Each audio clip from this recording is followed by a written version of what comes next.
दीपावली की हार्दिक शुभकामनाएं।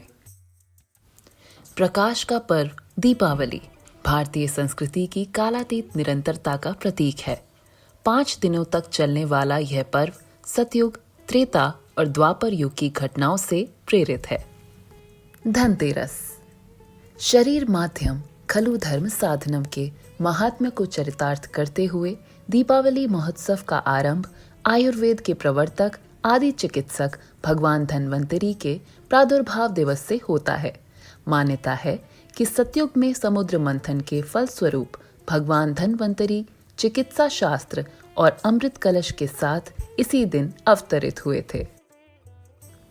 नरक चतुर्दशी छोटी दीपावली द्वापर युग में भगवान श्री कृष्ण और उनकी पत्नी सत्यभामा ने कार्तिक मास के कृष्ण पक्ष की चतुर्दशी तिथि को असुर राज नरकासुर का वध करके पृथ्वी को उसके अत्याचार से मुक्त किया था। दीपावली सतयुग में माता लक्ष्मी का अवतरण समुद्र मंथन के फलस्वरूप हुआ था। मान्यता है कि माता लक्ष्मी इस दिन अपने मानस पुत्र श्री गणेश के साथ पृथ्वी भ्रमण करती हैं। त्रेता युग में रावण वध के पश्चात प्रभु श्री राम का अयोध्या आगमन इसी दिन कार्तिक अमावस्या को हुआ था। उनके आगमन की प्रसन्नता को अयोध्या वासियों की भांति आज भी लोग दीपमाला करके अभिव्यक्त करते हैं।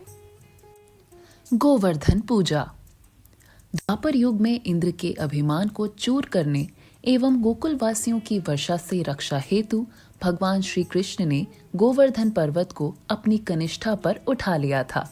भगवान की भक्त वत्सलता को स्मरण करते हुए स्वयं को प्रभु को समर्पित करने की प्रेरणा दिवस के रूप में इस दिन को मनाते हैं।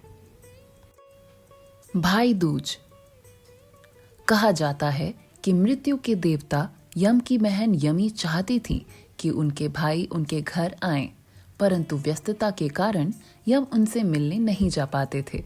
जब यमराज आखिरकार उनसे मिलने गए तो यमी ने उनका बड़ा स्वागत सत्कार किया। उन्होंने भाई के आने की खुशी में मिठाई बांटी और भाई का टीका किया। इस पर यम ने प्रसन्न होकर यमी से वरदान मांगने को कहा। यमी ने बहनों के लिए एक दिन मांगा जिस दिन भाई हर वर्ष बहनों के घर आया करेंगे। इसी दिन भगवान श्री कृष्ण नरकासुर वध के पश्चात अपनी बहन सुभद्रा के पास गए थे। सुभद्रा ने उनके माथे पर तिलक लगाया और आरती की। इन कारणों से भाई बहन के निश्चल प्रेम का पर्व भाई दूज कार्तिक मास के शुक्ल पक्ष की द्वितीया को मनाया जाता है।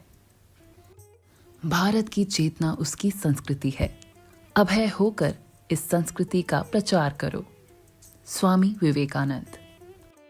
ऐसी और रोचक लघुकथाएं पढ़ने के लिए www.samarthyaforbharat.com पर जाएं।